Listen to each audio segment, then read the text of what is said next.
Bom, pessoal, dando continuidade então sobre o assunto fungos, que foi tema da nossa videoaula ao vivo ontem, né? A gente passou aí de uma forma um pouco aí conturbada devido à questão da conexão, mas aí espero futuramente essa conexão aí ela melhorar aí um pouco aí, tô trabalhando para isso. Mas tirando esse contratempozinho aí da conexão, foi passado para vocês aí da apostila 3. Se você não pegou a apostila, corre lá e pega ela já, né? Ah, esqueci, vocês não pegaram a física ainda, né? Mas acesse aí no computador, acesse aí em outro meio aí para você ter acesso também a aquilo que eu estou te falando, e você vai consultando também e fazendo as anotações no caderninho que você pode colocar aí do seu lado aí para você anotar sobre, tá?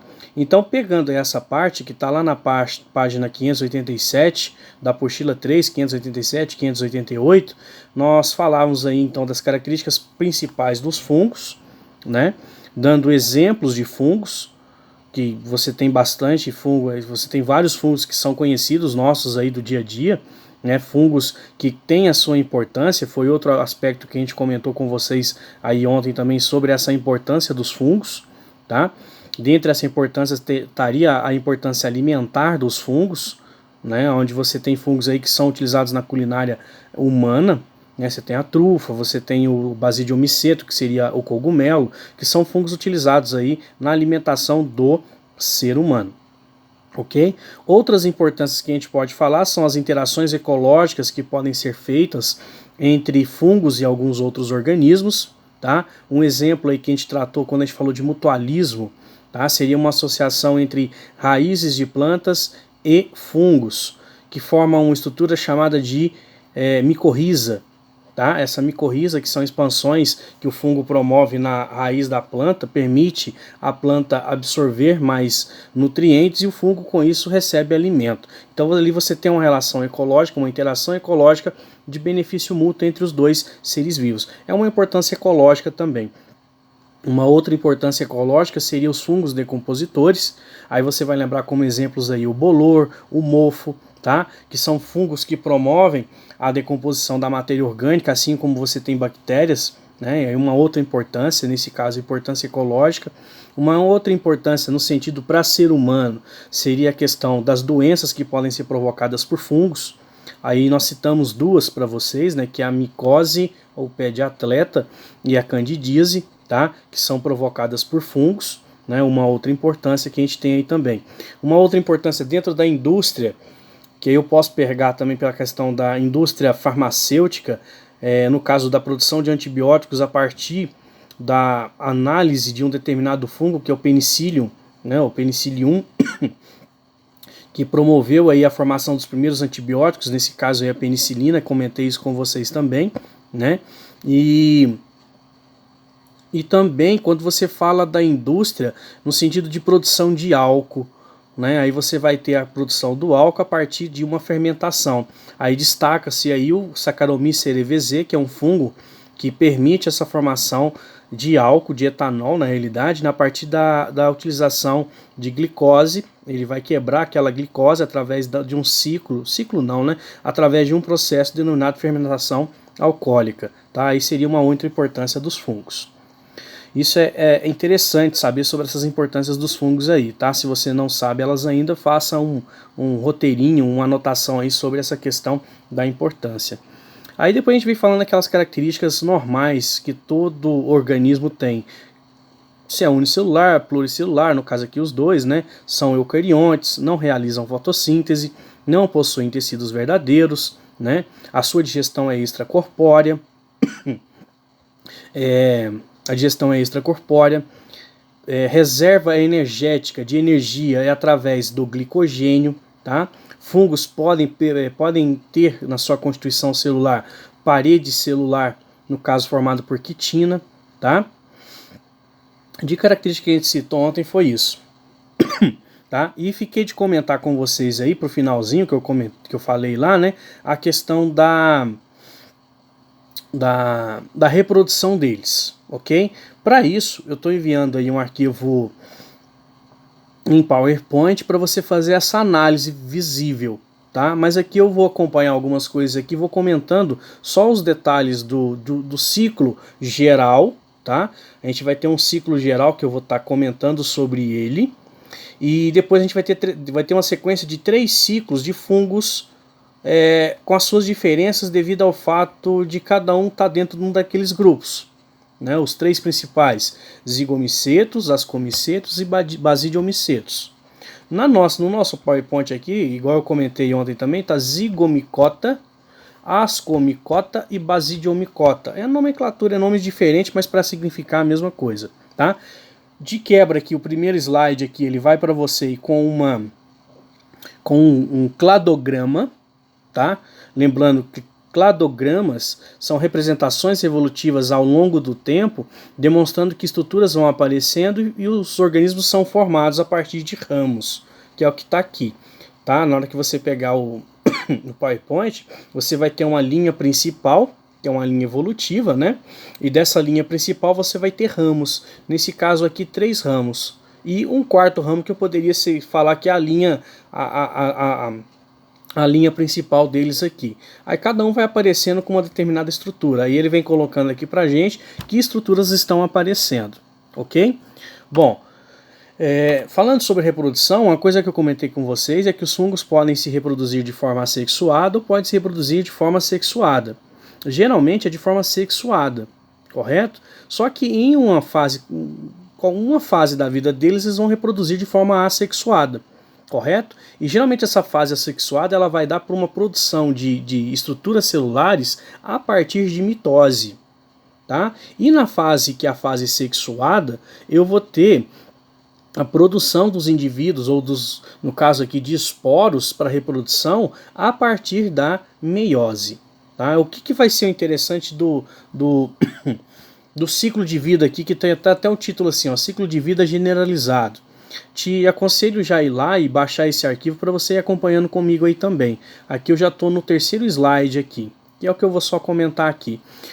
Aqui dá para ver que o fungo está reproduzindo nos 2 parâmetros que eu falei para vocês, uma hora sexuada e outra hora assexuada. Tá? Então por isso eu vou ter indivíduos aqui, óbvio, indivíduos diploides e indivíduos haploides. Tá? Só que o indivíduo diploide aqui ele é bem rapidinho, é um estágio bem rápido. Então eu vou ter em grande parte do ciclo aqui fases haploides. Aí você vai lembrar das alternâncias de gerações, que isso aqui é característico de vegetal. Vocês viram isso aí muito bem com o professor César, que você tem essa alternância de gerações entre os indivíduos. Tá? Como assim eu posso alternar gerações? Eu posso alternar gerações diploide para gerações haploides, eu posso alternar a reprodução sexuada para reprodução assexuada. Tá? No caso das plantas, você até coloca aquelas 2 palavrinhas-chave, né? Eu vou ter indivíduos gametócitos, ou gametófito, e indivíduo esporófito, que seria lá o indivíduo haploide e o indivíduo diploide. Aqui você vai ter isso, mas como aqui eu não tenho aquela organização bonitinha que um vegetal tem, então você vai falar aqui, ó, fase haploide e fase diploide. Tá? Aí o que é outra característica marcante para esse tipo de ciclo aqui? É que aqui você tem 2 movimentos que geralmente a gente não fala deles, porque é uma coisa muito particular desses tipos de organismos. Tá? Uma delas é que as hifas podem se aproximar de um fungo tá aqui, outro fungo tá aqui. As hifas se aproximam e acontece aquilo que a gente chama de plasmogonia. Nome estranho, né? Plasmogonia. O que seria essa plasmogonia? A membrana plasmática de uma hifa de um fungo se une à membrana plasmática de outro fungo. No caso de uma hifa, né? De uma hifa de um fungo se funde a outra hifa de outro fungo. Quando se une essas hifas, aquele conteúdo, lembra lá que eu falei que os fungos podem ter hifas septadas e hifas não septadas? Esses núcleos podem se encontrar. Vamos supor que é uma hifa não septada. Aí eu tenho ali, ó, aquilo que nós chamamos de estágio dicariótico. Tá? Dicariótico por quê? Porque naquela mesma estrutura eu vou ter 2 núcleos. Um núcleo que está vindo dessa hifa e um núcleo que está vindo dessa outra hifa. Correto? Aí quando esses núcleos se aproximam, aí acontece um outro fenômeno chamado de cariogamia. Ó, plasmogonia é quando as membranas plasmáticas se encontram e se fundem. Aí eu vou ter um outro estágio, que é a cariogamia. Quando eu tenho essa cariogamia, os núcleos vão se fundir. No que os núcleos se fundem, olha lá, ó, núcleo haploide, núcleo haploide. Juntou dois núcleos haploides, eu tenho um núcleo diploide. É aí que surge, que está aqui em laranja, o estágio diploide do ciclo de um fungo, quando você tem aí o estágio passando pela reprodução sexuada.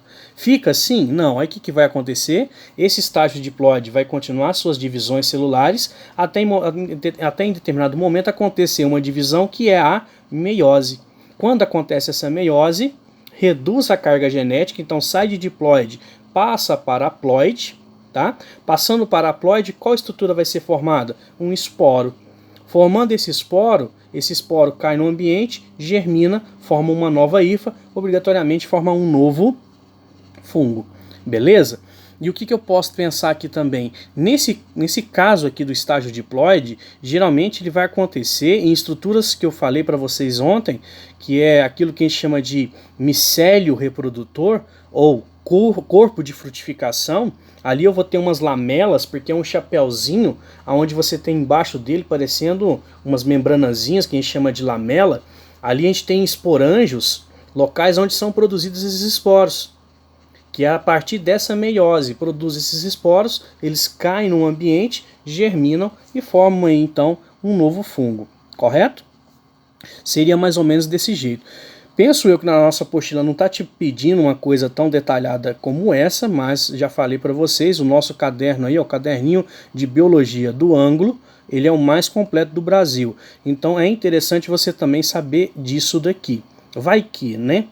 Bom, aí nos ciclos em particular, o que vai mudar aqui nesses ciclos? Que aí eu já estou lá no 1, 2, 3, no quarto slide. O que vai acontecer com esses ciclos aqui? Eu vou ter nomes próprios para representar o processo. Por exemplo, nesse ciclo aqui do zigomiceto, eu tenho os esporângios. O que são esporângios? Locais onde são produzidos os esporos, tá? E eu tenho os aplanósporos, que são tipos de esporos que planam, tá? Até eles caírem em um determinado ambiente, germinar e formar um fungo, tá? Assim como eu posso ter gametângios. Gametângios é quando eu tenho lá essa fase dicariótico, um núcleo de cá e um núcleo de cá. Aí como eu tenho um ciclo bem específico, dá-se o nome para eles de gametângios. Um vai reproduzir com o outro, tá? Aí volta lá o aplasmófilos. Zigosporo é um esporo, só que é um zigoto, né? Só que esse zigoto vai passar por meiose, formar esporos, onde eu vou ter a germinação. Tá? Então são nomes que vão aparecer aqui que vão caracterizar o ciclo daquele fungo, tá? Se eu pego o próximo aqui, que é o do ascomiceto, aqui eu tenho as seguintes definições, tá? Tô com uma tosse chata aí, mas não é vírus de corona não, tá? Tô de boa.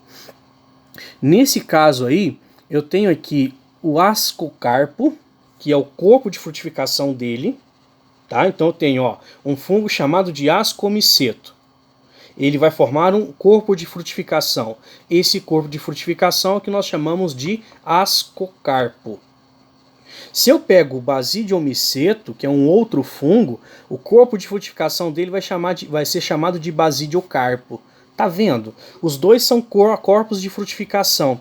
Mas como um está no grupo do ascomiceto, eu vou chamar ele de ascocarpo. Se o outro está no grupo do basidiomiceto, eu vou chamar ele de basidiocarpo. Tá vendo? É só para eu definir de qual ciclo que eu estou falando. Mas aqui vai seguir a mesma coisinha. Eu vou ter o estágio dicariótico, tá? Para acontecer esse estágio dicariótico, eu tenho que ter aquela plasmogonia, tá? As membranas plasmáticas se juntam. Aí depois tem a cariogamia. Dessa cariogamia eu vou ter meiose. Dessa meiose forma o esporo germina. O esporo germinando sofre mitose e cresce, tá? E forma um novo fungo. E assim continua o ciclo de vida deles. A mesma coisa acontece com o basidiocarpo, tá? Eu vou ter lá, os basidiósporos. O que são basidiósporos? Esporos, tá? Só que para definir o ciclo do basidiomiceto, você dá o nome de basidiosporos, tá? Eles se germinam, formam as hifas, ocorre a plasmagamia, tá? Falei errado aquela hora, tá? Plasmogamia, é gamia, não gomia. Gamia, que são a fusão das membranas plasmáticas das hifas, tá? Essas hifas se juntam, Acontece a cariogamia e vem todo aquele processo. Depois da cariogamia, eu vou ter a meiose, dessa meiose vai formar esporos, formando esses esporos, eles se germinam e formam novas hifas, consequentemente novos fungos. Ok? Então isso aí que ficou faltando para a gente comentar com vocês sobre fungos, seria a reprodução deles. Então tá indo aí como modelo para você apreciar e dar uma olhada. Como são muitos nomes, talvez você confunda alguma coisa, então você entra em contato comigo se você tiver dúvidas com eles, tá? Com esses nomezinhos aqui, aí eu pego te esclareço o que pode vir a ser a cada um deles, ok? Como eu comentei também com vocês, vamos fazer aí as atividades, tá? Em classe. Se você quer fazê-las primeiro, dá um pauzinho, pausa o seu vídeo aí, espera um cadinho, faz o exercício e logo em seguida vem com o tio aí pro tio resolver com vocês, ok? Considerando que vocês já fizeram então, vocês só vão corrigir comigo, vou passar para cá para ficar mais fácil aqui de eu ler, tá? Eu vou fazer aqui a correção com vocês do em classe, beleza? Esse em classe que está na página 589, fechou? Então vamos lá o primeiro. São quantas questões? 4, né? Isso, 4 questões, bem rapidinho. São todas fechadas, a gente resolve rápido. Tá assim a primeira questão, ó. Vai fazendo a leitura junto comigo aí. Uma nova espécie do gênero Scleroderma e outras 2 espécies do gênero Morganella foram descritas recentemente, a partir de coletas realizadas na reserva Duck, em Manaus, e deverão compor o guia de fungos macroscópicos da Amazônia Central, tá? Geralmente esses fungos macroscópicos aqui você vai falar fungos pluricelulares, tá? Aí vem te perguntando, né? Sobre os fungos macroscópicos ou pluricelulares aí, é correto afirmar que apresentam tecidos verdadeiros e órgãos. Frisei bastante isso aqui com vocês, que eles não possuem tecidos verdadeiros. Apesar de serem indivíduos pluricelulares, não se forma tecido verdadeiro aqui em fungo, tá? B. Absorvem e conduzem seiva bruta através de seu micélio. Pô, como é que é a digestão deles? Extracorpórea. Ele libera enzimas digestivas no substrato, digere aquele nutriente e depois absorve através das hifas. Mas aqui eu não tenho essa questão de seiva bruta. Deixa a seiva bruta lá para os vegetais, tá? Letra C. Constituem o primeiro nível trófico da cadeia alimentar. Geralmente aqui você vai ter eles em todos os níveis tróficos. Lembra lá? A gente constrói a cadeia alimentar e coloca o produtor e coloca os consumidores. Fica contido que os decompositores, no caso os fungos, estão ali, tá? Mas para evitar dúvidas, geralmente são os últimos lá, ó. Mas eles podem aparecer em qualquer fase do nível trófico, dos níveis tróficos. Pode ser ali nas plantas. Como assim nas plantas, doido? A planta morre, o fungo vai lá e decompõe. Eles não possuem esse nível trófico bem definido, tá? Todos os níveis tróficos convergem neles. Então você não vai marcar esse aqui não. Eles não são o primeiro nível trófico. O primeiro nível trófico é o representado pelas plantas. Desenvolvem sementes como estruturas reprodutivas e dispersoras. No caso aqui, a estrutura produzida são os esporos e não sementes. Aí sim, ó, possuem glicogênio como material de reserva. Falei bastante isso aqui para vocês. Ó. Eles armazenam parecido com a gente aí, que é o glicogênio, né? Só que esse glicogênio é armazenado nas hifas, no corpo de frutificação, no micélio em si. Então, para a primeira questão aí, você vai marcar a letra E. A segunda, eu já vou te falar aqui o que é cada estrutura aqui, ó. A número 1, aqui eu tenho desenho de um fungo, bem provável disso daqui ser um fungo basidiomiceto, tá? Lembrando muito o cogumelozinho, aquele chapéuzinho, né? Então aqui você vai ter, ó, tem que ser uma hifa. Se tem que ser uma hifa, aí você já ficou só com uma questão aqui, ó, só com uma alternativa, que é a letra D. O tem que ser uma hifa. O 2, obrigatoriamente, você poderia falar micélio micélio reprodutivo, ou no caso, como está aqui, corpo de frutificação. Sobrou para a gente o 3 aí, os esporos em formação. Eu poderia até falar que essa estrutura que está produzindo eles é o esporanjo, ou são os esporanjos, né? Então a gente tem os esporanjos aí, correto? Então o número 2 eu tenho que ficar com a letra D. Número 3. Ó, as leveduras são seres que... Leveduras, geralmente, você vai estar falando aí do Saccharomyces cerevisiae, que você pode pensar também aí no caso do fermento biológico, aquela tabletinho que geralmente tem nas padarias para fazer lá pão, rosca, né? Você usa aqueles tabletinhos. Lá você tem essas leveduras, que são fungos, tá? São seres que não possuem envoltório nuclear. Opa, nós falamos que todos os fungos são eucariontes. Então, se são eucariontes, possuem envoltório nuclear. Então, letra A descarta ela. Não vou nem... sabe, já porque vai pedir o resto para frente aqui, né? Sintetizam proteínas? Sim, sintetizam. Tem RNA, tem DNA, então tem produção de proteína. E não realizam fotossíntese. Lembra de te falar que vinha sempre essa perguntinha aqui? Nesse caso tá certo, não realiza. Mas aqui a letra A fica errado porque tá te falando que não possui envoltório nuclear. Ok? Letra B, possui envoltório nuclear, sintetizam proteínas e não realizam respiração celular. Olha que peguinha mais sacana. Respiração celular eles fazem, eles respiram. Tá? Eles têm essa capacidade de respiração. Confunde porque em cima falou, ó, não realizam fotossíntese. Aí você lê rapidão, você fala, então ainda realiza fotossíntese. Vai lá e marca a letra B, né? Letra B tá errado por causa disso aqui então, tá? Ó. E não realizam respiração celular. Pelo contrário, eles respiram, tem mitocôndria. Tá? Tem respiração celular sim. Letra C, não possuem envoltório nuclear, já tá errado, né? Não sintetizam proteína, tá errado também, e realizam respiração celular. Então, a terceira parte está certo, mas as duas anteriores estão erradas. Vamos para a letra D. Olha lá, ó. Possuem envoltório nuclear, sintetizam proteínas e não realizam fotossíntese. É essa daqui que você vai marcar. Você vai marcar a letra D. Ok? A letra A então está errada, mas vamos ver porque ela está errada. Olha lá, ó. Não possuem envoltório nuclear. Está errado. Né? São seres eucariontes, então obrigatoriamente possuem envoltório nuclear. E a urte aí? Ó, o cogumelo shimeji, não sei se é assim se fala, vai ser shimeji, aos poucos vai se incorporando à culinária das grandes cidades brasileiras. Encontrado facilmente em supermercados, é usado como principal ingrediente de molhos, refogados, risotos e outros pratos. Fica gostoso, hein? Sobre o cogumelo, foram feitas as assertativas. Então você tem duas, vamos ver o que vai estar certo e o que vai estar errado. A número 1.